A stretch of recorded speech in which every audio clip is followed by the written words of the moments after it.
Hello, it's Amanda, licensed mental health therapist, and today we're going to be talking about the role of the golden child. What's a golden child? The golden child is somebody in a dysfunctional family system, and today we're referencing a narcissistic family system, who gets preferential treatment. So if there are two different people and it's one person's word against the other, the golden child gets picked. The golden child can do no wrong. They're always looked at as perfect, favored. They might actually be given more stuff, more money, a lot more kind treatment, more affection, more love, more favors than the other one. Just looked at as the one who is successful, the one who's got it together.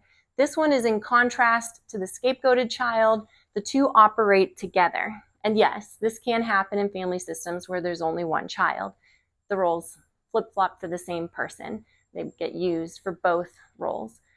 So if you were the golden child, this video can help you out by letting you know what happened to you and why you don't feel very good. And if you were not the golden child, if you had any other role in the family, this is also helpful because it helps you to see the big picture of what was going on in your family and to also realize that even though you had it hard, you weren't the only one who had it hard, and it helps provide reasons for what happened in the family system. All right, let's get into it. Here is a gift bag with golden hearts. These represent the gifts that the golden child receives from the narcissistic parent. See what they are? Gift number 1, thwarted from sibling closeness. Well, that's a weight. In a narcissistic family system, the narcissistic parent wants to be the favorite. So they set their kids up to compete for love and attention. They pit the kids against each other using tactics like triangulation, where they gossip and say something incorrect and inaccurate and negative about one child to the other child. Or if they're having a hard time with one child, they go ahead and tell the other child. They twist and distort and warp, sometimes flat out lie. They can also triangulate by speaking to one child about the successes of the other child, as if these successes make that other child more valuable. And they do these tricks to get all the kids constantly competing for their love, but it's at the cost of the relationship with the children. And as we mentioned, there's a golden child and a scapegoat, and they're not set up to be friends. They're set up to be enemies, and it goes on into adulthood as well. Let's see what's next. Deprived of a sense of a secure parent attachment. So even the golden child does not get a secure attachment from their parent. The parent's the same parent to all the kids. That's a weight to carry. The golden child still is walking on eggshells, just like all the other kids. The golden child learns how to read their parent because they are hypervigilant to protect themselves from emotional harm. But what they don't get is attunement, consistent attunement, and they also don't get repaired, just like any of the other kids. If the golden child is upset with the parent did do wrong, the parent's not going to come and apologize to the golden child about hurting their feelings. They're going to get invalidated just like the others. They're going to get guilted just like the others. And so the golden child learns to hush those needs so that they can earn their parent's attention. And sometimes the parent is just in a mood because they're having some kind of a flood of internal turmoil about something they did or something that's not working out for them or an insecurity they've got. The child can't control the parent's mood, but yet the parent's mood is what the attunement is dependent on. So this is where that walking on eggshells feeling comes from. It's from the disorganized attachment from the parent. Used to regulate emotions as a trophy or a pawn. So the golden child learns from the narcissistic parent that their worth is dependent on their success, them making their parent look good, but also not too good. They don't want to look too good and get the parent to feel outshined just by succeeding. So the child learns to get valued by performing. And what this does later on and throughout brain development and adulthood is the golden child feels that they are only worth what they're doing for others. And they can be very fawning and people-pleasing sometimes in the outside world. And that's because they're trying to constantly earn that favor. Their self-worth is wrapped up in external validation because of that. Another gift, required to suppress vulnerable emotions. The golden child is learning how to be favored by the parent. The whole reason the golden child is favored by the parent, there's a few reasons. One of these big reasons is that they learn to give the parent supply, and the parent rewards them with affection, which appears like love, but it's always conditional. So in order to earn that affection, part of what the golden child has to do is to suppress their vulnerable emotions. So if they are offended, if they are hurt, if they are feeling insecure, they must suppress them in order to not inconvenience the parent, especially if it's the parent who has offended the child. Then they definitely cannot bring that up. And when they do, they learn that they're going to get guilted, they're going to get blamed, they're going to get invalidated and minimized.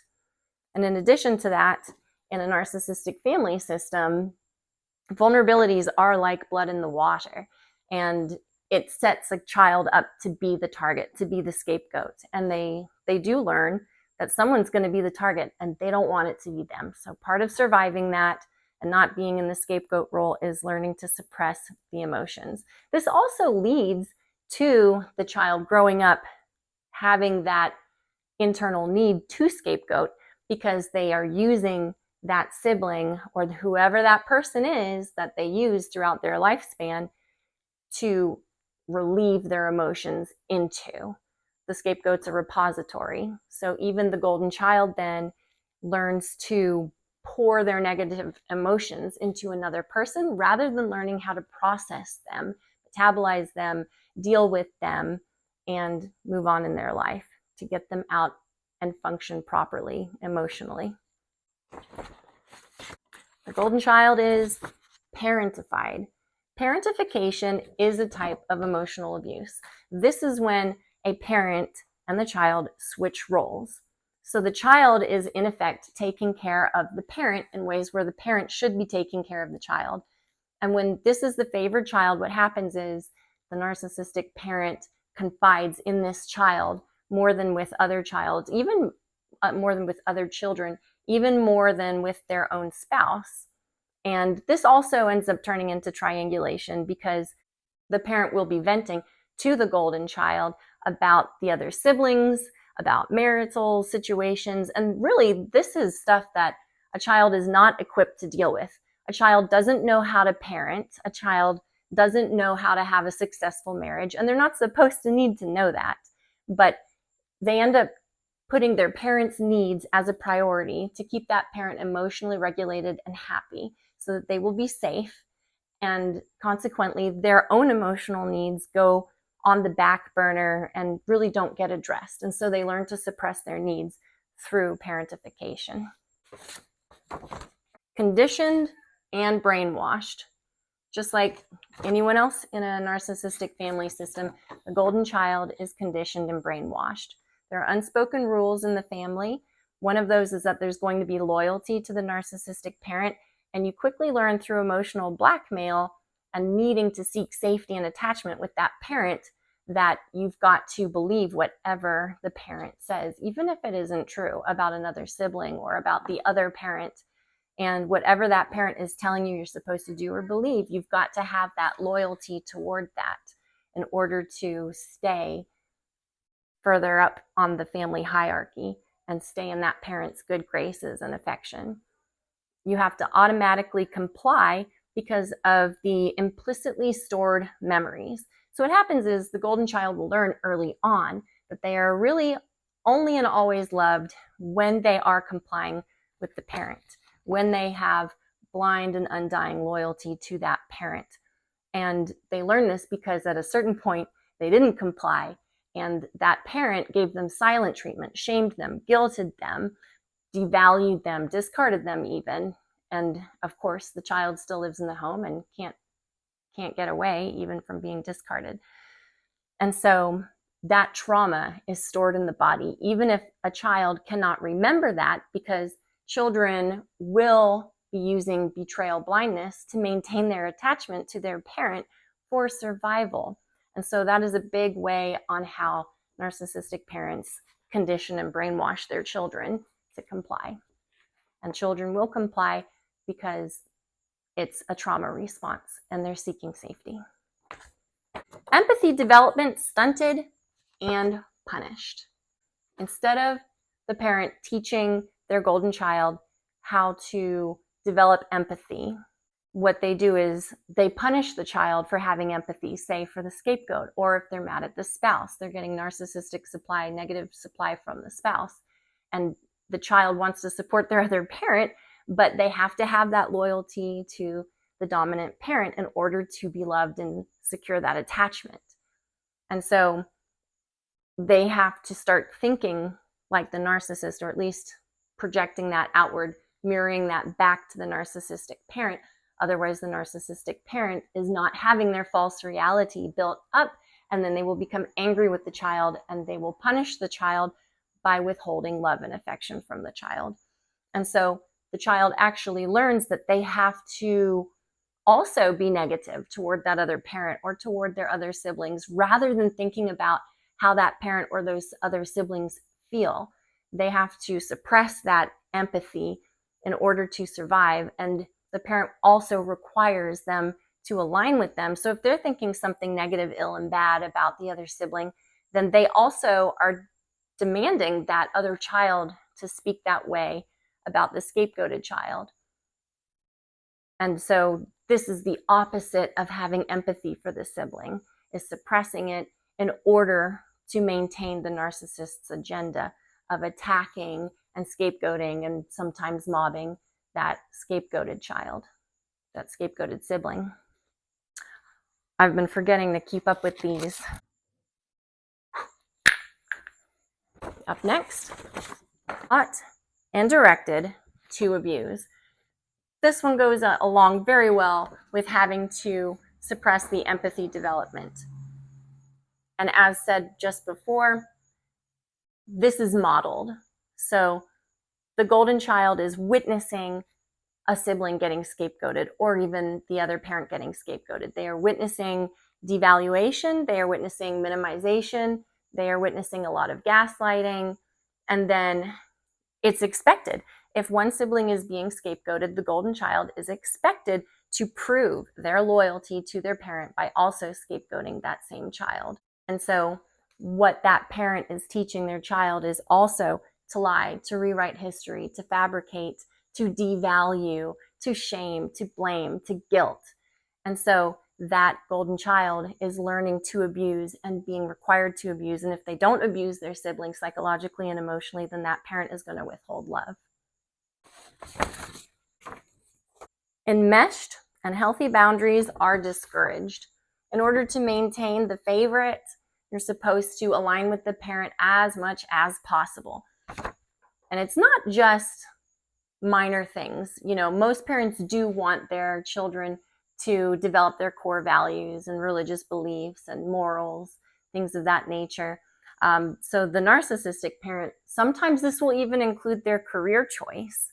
Sometimes, I mean, it definitely means if they have a religion, you've got to have that same religion. You've got to think what they think, feel what they feel, have the same values and the same morals. Don't question them. Don't think independently.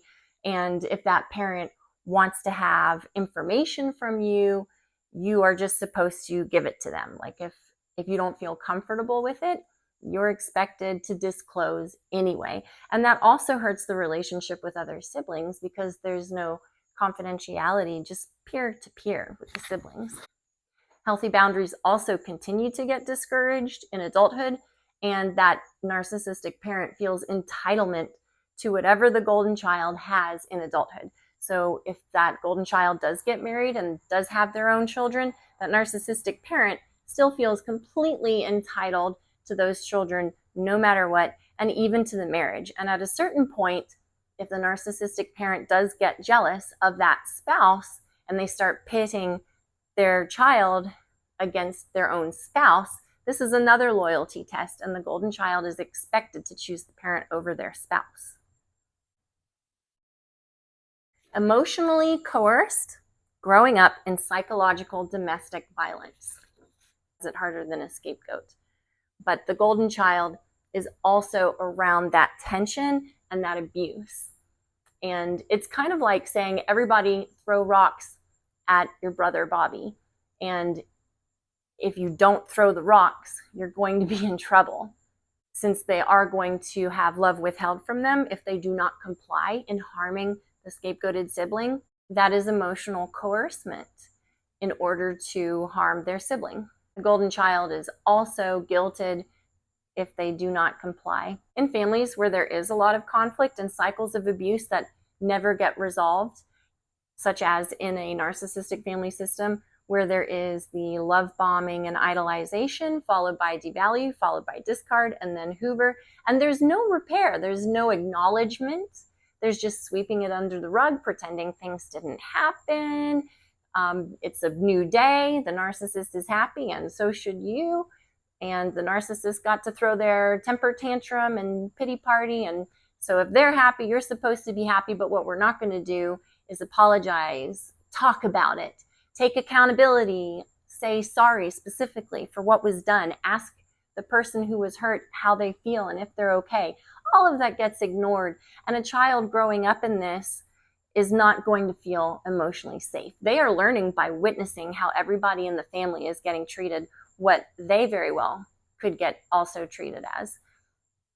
They are feeling the tension of being around the conflict and the arguments, the fighting, the emotional pain. They are carrying that too, growing up in it. And then for our last gift, they are loved conditionally. So the golden child learns to earn love. And by the way, with this transactional love, there are strings attached and there's no informed consent. So when the parent gives love and affection, they're expecting loyalty by their definition of it at the cost of the child's well-being. And what this means is that the child has to mirror back to that narcissistic parent everything that they want to believe about themselves. They have to give that adoration, that praise, just telling the parent that they're such a great, wonderful person and they're so impressed with them all the time and give them attention constantly. They have to align with them and make them feel right and perfect all the time. And that's how they earn love. It's based on mirroring back to the narcissistic parent what they want to believe about themselves to feed that false self, that ego. It's all about supply. Part of the fear of this, the tension in the golden child, is that they could always have a fall from grace and then they would lose it. And they know they could deep down inside because they see it happen to other family members. They can see how in half a heartbeat, all of love can be withdrawn from somebody. And they're afraid of that. When a golden child is constantly afraid that they're not going to be loved, they're not going to be worthy, they're not going to be accepted, a lot of times that's because love is conditional and it is taken away very quickly. So I was thinking about going for a run with all this weight, and then I realized it's summer and the temperature is high. And running is hard enough without the weight. Life is hard enough without this additional weight. So let's see what we could do to take some weight off of the golden child. Oh, happy day. Don't worry, there really is hope. Here are some tips that can help you heal from the golden child role and the repercussions of it. Let's see what's inside. Gift of healing, number 1. You can individuate by learning your own self, your values, thoughts, and feelings. Try to learn what your own values, thoughts, and feelings are independent of your parent. Growing up in a narcissistic household and family as the golden child, you're going to feel like you have to check in with your parent to see if it's even okay to think or feel or value this. So maybe try not doing that and being decisive without their input. Or if you do get their input, journal your own values, thoughts, and feelings first, then go to the parent and then journal the way you're thinking and see if there is a contrast. And that could bring some awareness. Tip number 2. Learn about toxic versus healthy family patterns. Now, in healthy families, parents are not requiring one kid to be emotionally and psychologically abusive to another. In healthy families, there are conflicts, there are arguments, people do get upset, but there's apologies, there's repair, there's resolution. People don't just constantly sweep things under the rug. In healthy families, there is one team, and every family member is on this team. It's not like there's going to be one person and the whole family is against that one person. That is not a healthy family dynamic. That is very typical of a narcissistic family dynamic, much like a cult where you have one leader and they direct everything. When there is a child in a family who needs extra help, their vulnerabilities are not used against them. In healthy families, the parents and the kids will encourage this person. They'll know their weaknesses, but they're not going to use their vulnerabilities against them. They're not going to shame them and blame them for something they're weak at. They're going to try to build one another up, and they will speak positively about them, and that person's feelings are going to feel good. They're going to feel supported. They're not going to feel ashamed. They're going to be able to accept themselves, even if they do have some kind of mental health condition or personal problem. In healthy families, there can be kids with personal problems, but they are not weaponized against them. In healthy families, there is repair because nobody is doing constant mental gymnastics of defense mechanism mayhem to avoid taking accountability and responsibility. In healthy families, the parent will go to the child and apologize specifically for losing their temper, losing their cool, saying something that wasn't right, saying things that hurt their feelings. In healthy families, there is repair and there is resolution, and things don't get swept under the rug constantly. In healthy families, because there is repair and resolution, there isn't this constant build up of tension. And that's why healthy families don't have a scapegoat, because they don't emotionally feel the urge to dump their unprocessed emotions into somebody. And also because in healthy families, the parent has a stronger sense of identity. In toxic families, a narcissistic parent can split, and they project all of their good traits onto their golden child, and they project all of their negative traits onto their scapegoat. So see, it has nothing to do with who these children actually are. It has everything to do with how the narcissistic parent feels and what they want mirrored back to them. Get psychoeducation on the impact of witnessing psychological domestic violence. Examine your thoughts and your feelings. So learn about how this affected you growing up with this constant tension and try to process this. This is also good to get a hobby that's physical activity or expressional, like music or dance or working out, running, weightlifting. Find an outlet and have a safe person you can talk to about those feelings to process them with trauma. Because oftentimes, even this golden child, the golden child is going to develop complex post-traumatic stress disorder from all of this trauma and psychological domestic violence growing up. Let's take some weight out. Here we are. Set firm boundaries. This helps to go with the parentification. So if the parent is trying to talk to you about another sibling and that sibling's not there, you can say, Mom, Dad, I don't want to talk about them if they aren't here. And if they continue to do, I'm not talking about that. And you can go and leave and do something else. And yes, there's going to be emotional repercussions for that. And yes, the parent is going to be upset about it. And there will be emotional blackmail and repercussions for not letting the parent use you to regulate them and parentify with you. But what this does is it takes the responsibility off of you and it puts it back on the parent, because the parent needs to learn how to deal directly with each person they're having a problem with. That's called effective communication. Effective communication is direct communication. Triangulation is manipulation. In addition, the golden child doesn't have to feel like the helper or the fixer or the hero for the parents all the time. It's okay to help your parents from time to time, but if you find that your needs and your feelings are being sacrificed or just unmet, it's okay to take care of meeting your own needs. It's okay not to sacrifice your well-being and your needs to take care of your parent, because they're an adult and they are capable of taking care of themselves or learning how to. Try to say no to others and yes to yourself a little bit more often. Take another ways out. Individuate and increase self-value. This one goes with being used as a trophy. This is a fix for when you feel objectified, that you're only worth the way your parent sees you and uses you. So learn what your own values are, your own good qualities, and the things that you like about yourself. Continue to work on identifying your own thoughts, feelings, and values and wants. You are not your accomplishments. Those are meant to be expressions of who you are. Pursue what you want. Be true to yourself and allow some imperfection and accept yourself even if you make a mistake, even if you fail, even if you don't get the job, if you don't get accepted into this school, or if you get rejected on a date. It's okay.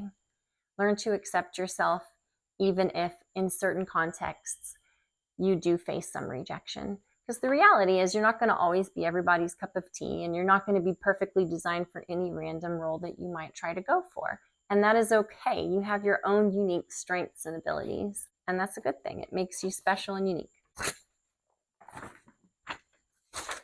To help you heal from not better having developed empathy growing up, try to use mindfulness toward others. Like, really think before you do something, or even after you've done something, how you think the other person is feeling and thinking, and what it's like to be on the receiving end of you. And feel free to go and ask that person how they are feeling and really listen. And don't argue with them if you don't like what they tell you. Really listen and try restating back to them what you heard. Don't argue and don't defend. Just listen. Ask questions to clarify for the purpose of understanding. These are all communication skills that help to increase and get awareness of your own triggers and defense mechanisms. Defense mechanisms are things like justification, rationalization, denial, minimization, catastrophization. So try to figure out what defense mechanism you're using with what trigger and see if you can learn a better coping strategy that has a better outcome. Learn attachment theory. So if you grew up with disorganized attachment and you didn't get that secure attachment, you didn't get adequate attuning from your parent where they read your emotions and they recognized and honored how you felt. If you didn't get that growing up, learn about attachment theory. Learn about what disorganized attachment is and how it affects you in adulthood. Learn about what secure attachment looks like. And this is also going to be the kind of thing that is very important when you become a parent and you've got your own kids and you don't want to repeat the cycle of abuse in your own family. Because if you haven't learned how to process your own emotions and your triggers and your trauma, if you haven't healed your own complex PTSD, it's going to come out on your children. So what you can do is you can learn how to process those emotions, heal your own trauma, and learn how to provide attunement to your own children. Learn how to provide a secure attachment to your own children. And that makes you a cycle breaker. That enables you to be able to break the cycle of abuse and have your own children grow up emotionally and psychologically healthy. Processed repressed emotions safely. If you grew up in a narcissistic family system, it does help to get therapy. Get someone who understands family systems and complex trauma, someone who understands cluster B personality disorders, and work on sharing and getting out how you felt about things and what happened, and trying to understand when you were being manipulated or groomed, and break down the confusion, increase your understanding, feel the anger, feel the grief in a safe place, in a safe amount, with a safe person. This can be with a therapist, it can be with a friend, it can be with a partner, it can be in your journal. And remember that when you do process these heavy emotions in the beginning of cleaning out your trauma, it is like cleaning an infected wound, and it does hurt worse in the beginning before it starts to feel better. Once you do get those emotions felt and you hold space for them, that is when you're able to let them go.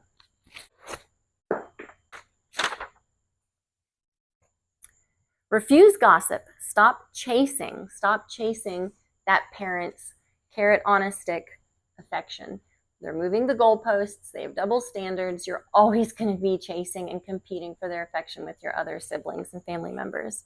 Repair with your siblings. This is how you heal your thwarted closeness with your siblings. You refuse to gossip anymore. You stop chasing your parents' approval. You stop competing with your siblings. Start seeing your siblings as just as important and valuable as yourself. And you repair with your siblings. Now, having said that, what that means is giving a real, true, genuine apology of remorse. So that's going to be specifically listing what you did, what you said, what you didn't do that you should have done, and really listening to that scapegoated sibling or that lost child sibling or whatever sibling you're having a rupture in your relationship with, really listening to their emotions and their experience. And you've got to honor their experience. You can't minimize it. Really listen to your sibling.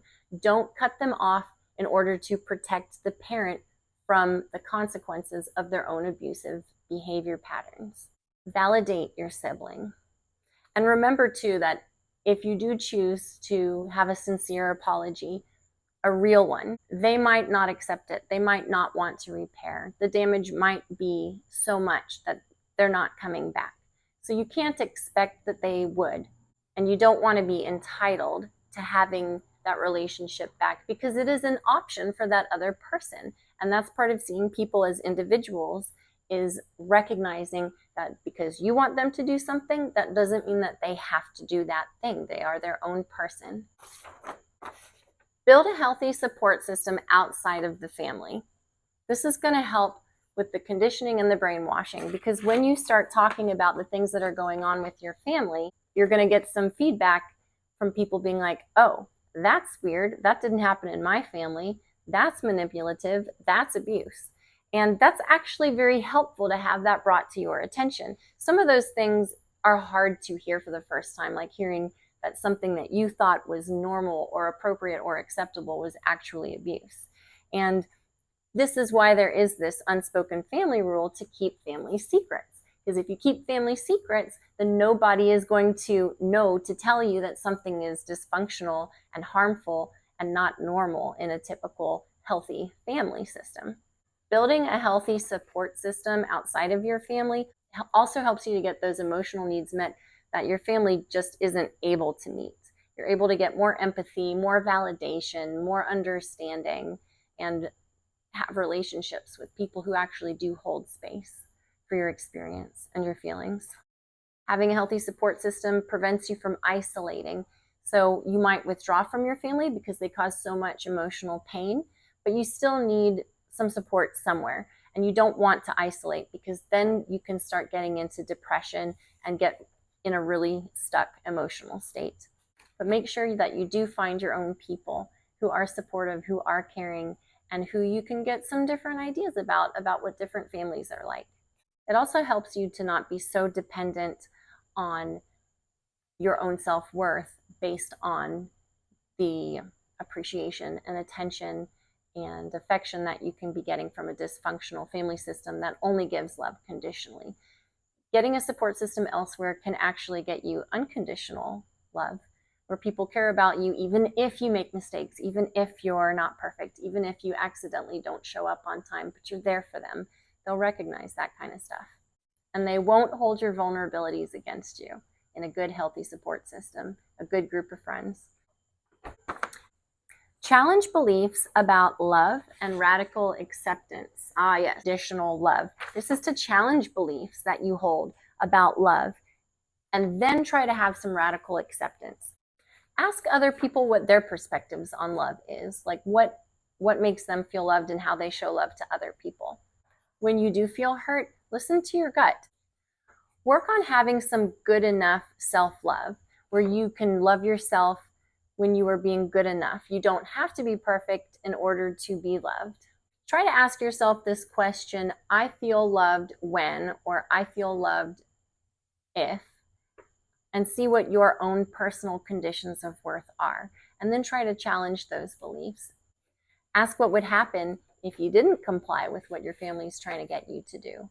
Would they still be kind to you? If they would still be kind to you, even if they don't like your beliefs, your stance, your choice, then the love is not conditional based on your compliance. If they are only nice to you based on you agreeing with them and believing them blindly and proving your loyalty to them at the cost of other relationships or your own well-being, then that is conditional love. It's they love you if, they love you when. And that's not actually loving you, that's loving you supporting them. That's them loving you, making them feel superior. That's them loving you, making them feel right. You know what? Life is hard enough. Running is hard enough without wearing a weight vest. You don't have to run your life carrying all that weight. You can take that weight off.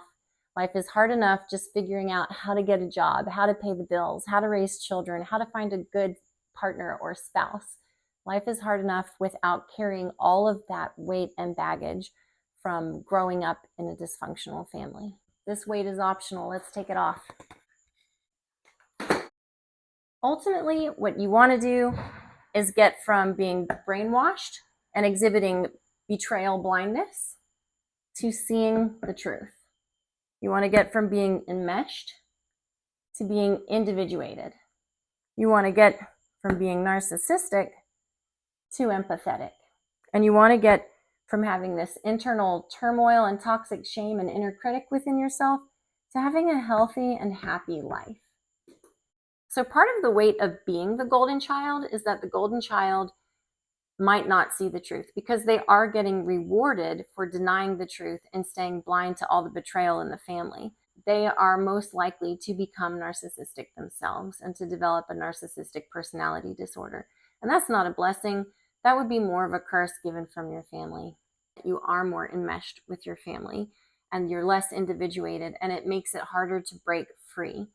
The scapegoated child, on the other hand, is treated so badly that they have the highest chance of leaving because they just can't tolerate it anymore. Their body can't hold that much trauma, so they leave. But the golden child is the most trapped. Even in adulthood, the parent is trying to use this golden child as their trophy. The truth is, siblings are meant to be supportive, like a team, not enemies. But division is how the parent positions themselves as the favorite. Nobody in the family is exempt from an abusive parent's bleeding issue. Not kids, not the spouse or partner, not in-laws, nor grandkids. Everyone is affected. Everyone's affected by the manipulation, the division, and the deceit. This is abuse, and it does lead to trauma. And when trauma happens in childhood, it leads to developmental arrest. The brain, the emotional development isn't able to happen because the child is growing up constantly in fight, flight, freeze, or fawn mode. And all of these things cause enmeshment. I really hope that this helps you grow in compassion and be individuated and confident in yourself. Until next time.